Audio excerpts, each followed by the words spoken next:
Hello guys, welcome back to the Mike Potter channel. In this video, I'm going to be analysing My Chemical Romance's The Black Parade, analysing how it got so big, doing a bit of a retrospective on the album, and talking about the legacy that it's left. So, let's get into it. So in 2006, My Chemical Romance released the last truly massive rock album. So let's talk about how and why it got so big. So when The Black Parade dropped, rock music itself was in a really good place. 2 years prior, My Chemical Romance themselves released 3 Cheers for Sweet Revenge, Blink-182 were on top of the world, as were Fall Out Boy, and just, again, 2 years prior in 2004, Green Day released the mega American Idiot. That album took over the world. So what set The Black Parade apart? What made that the one that went huge, opposed to the likes of the latest Fall Out Boy album or that last Blink-182 album? The answer to that is one word: emo. Emo culture was thriving at that point. You saw the birth of bands like 30 Seconds to Mars, Panic at Disco and Taking Back Sunday. They were all blowing up massively, and that it was a massive cultural phenomenon. All kids knew about it, and all parents were kind of scared of it as well. You saw news stories reporting on how dangerous emo culture could be. Well, tonight we have a warning about a teen phenomenon that involves, it sounds weird, self-mutilation and suicide. And in a state where the teen suicide rate is already at an all-time high, we think this is a very important report that every parent should see. ABC4's Reed Cowan, now with us, has a special report for parents about the so-called emo culture. Reed, what is emo? I think that just kind of captivated that youth a lot more. If it seemed dangerous, it seemed interesting. And My Chemical Romance embodied everything that emo culture was. They were dark, dangerous, mysterious, oddly seductive. They had the look about them. Everything was blacked up with makeup. People are captivated by this, not just by the image, but just the entire ideology of it. That coupled with the massive theatrical style music videos and that sort of cult mentality that the band created around themselves, it definitely made My Chemical Romance the sort of band you just couldn't avoid, and in doing so, catapulted them to the massive success they had with The Black Parade. So now we've spoken about how and why this album got so big, let's just talk about the album itself. What does the music say? So the album opens up with the end, and it opens up to be very somber and nice before exploding to such a grand scale, almost event of a song. It ups the ante from it being an ambitious punk album to be an almost operatic punk rock emo album, and it just expands it to being not just something bigger than it has been, but bigger than absolutely anything has been. And it then rolls into Dead. Some quality guitarists with some massive sing-alongs definitely cement this song as one of My Chemical Romance favourites. After This Is How I Disappear and The Sharpest Lives, we then roll into the song which is most synonymous with not only this album, but the band, Welcome to the Black Parade. I don't really know where to start with this song. The second you hear that G from the piano kick in, you know exactly what song it is. If you play this on shuffle, the second you hear that G, you know this song's coming on. And if anyone around you is there, you look around and say, we both know what's happening right now. And it's brilliant. Definitely a fitting title track for this album. It's just such a massive, grand, eclectic song, and this took full advantage of what the band are best at. Those massive stadium ready sing-alongs. Absolutely anyone could join in with this, because back in the day, everyone from the preppy kids to your mum knew the words to this song. Without a doubt, you won't go to an alternative club night and not hear this, and there's a good reason why. It just gets everyone pumped and ready for it. This is My Chemical Romance's take on Bohemian Rhapsody. We then roll into I Don't Love You.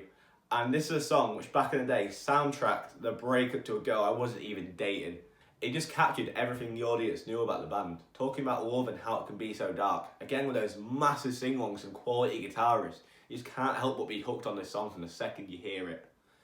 We then roll into House of Wolves, so it starts with a massive Phil Collins-esque drum intro, which then just explodes into this proper quality punk song, to be honest with you. It's just ace. Just riffs, quality sing-alongs, unreal drums. It just gets your blood pumping. The album then dips in pace and it rolls into Cancer, Mama and Sleep, which are all more somber songs, but at the same time still as grand. It loses the pace and excitement, but it keeps up that massive sense of scale. It's got that still operatic feeling about it. We then get into Teenagers, which is a song I think really encapsulates that sort of cult mentality surrounding the band. If you listen to the lyrical description, about it talking about teenagers. It's trying to describe the fan base and how it can be so dangerous and scary to older people or anyone who isn't really ingrained within that world. And I think it does a quality job of that. We then get Disenchanted, which is brilliant. It's arguably the most beautiful song My Chemical Romance have ever written.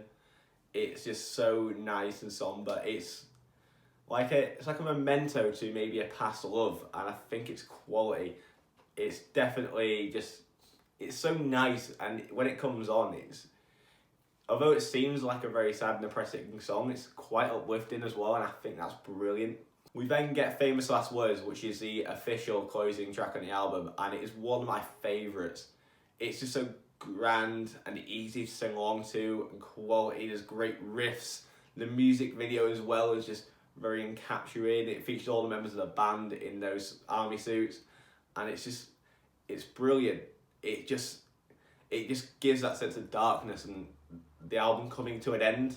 Whereas you see in the Black Parade, where it's like an actual parade and a marching band, in Famous Last Words, it's almost like the aftermath of that, and I think it ties it all together brilliantly.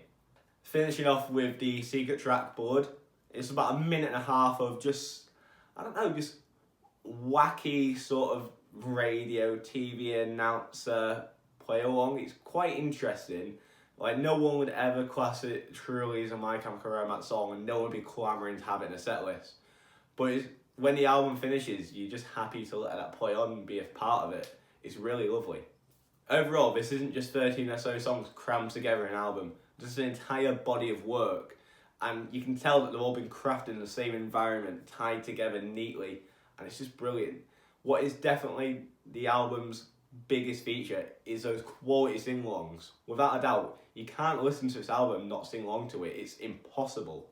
So the cultural impact of this album then. After it came out, the band blew up and became mega. They took over the world. They were touring all over the place. The Black Parade is Dead live album was quality. And then they went back into the studio and recorded Danger Days, which was somewhat underwhelming, but it's almost impossible to follow up an album as quality as the Black Parade. But they definitely produced something that was more than good enough. But overall, it's inspired like an entire new wave of bands that tried to take on what My Chemical Romance did on the Black Parade. You get 30 Seconds to Mars, who tried to create massive rock punk songs, but end up just being a bit of a poppy phenomenon. But on the other hand, you get bands like Creeper, who have taken in exactly what My Chemical Romance is, establishing that cult mentality, those dark lyrics, that image, and they've created a strong, passionate fan base around it with some quality music as well. You can't deny that. But even today, those kids that were hooked on the Black Parade back then are now making music in the same vein. You now see club nights set up dedicated to that album, and I think it's quality. But after My Chemical Romance broke up in 2013 and broke all of our hearts, it signalled the end of an era. That emo phase had kind of passed by, and it become something of legend, something of old, something we all kind of wish we had back again. And with all the members going off and featuring their own projects, you got Gerard doing his solo stuff and then creating the Umbrella Academy series. You got Frank doing his own stuff as well musically, and you can just see that they all want to be involved and do something creative, and it seems like it's definitely a creative decision to go and do something else away from the band. But even now, 6 years after the band broke up, we're still dying to get them back. You see club nights dedicated to them. You see various Facebook groups. You see massive theories about it being a planned breakup and they're going to come back at a specific point in time. It's wonderful to see that people are still so entrenched in My Chemical Romance. It's wonderful. But yeah, a lot of people have tried to be cool and tried to tell you that 3 Cheers is undoubtedly the best album. And for me, they're both neck and neck. But without a doubt, this is the biggest accomplishment. Not only for My Chemical Romance, but for any rock band since that day. But ever since Black Parade dropped, no other rock band has really been able to captivate an audience so well and catapult themselves into being a colossus within the music industry. And without a doubt, that achievement alone should definitely cement not just the band, but this particular album as one of the greatest things that's ever happened in the recent times of rock music. But that's just my opinion, for what it's worth. So what do you think? Was the Black Parade one of the most culturally significant albums ever released? Or was it just a bit of an emo fad that's died out now? Let me know what you reckon in the comments down below. And as always, if you like what you see, then please share with your friends and subscribe to stay up to date on more content. I'll see you next time. Cheers.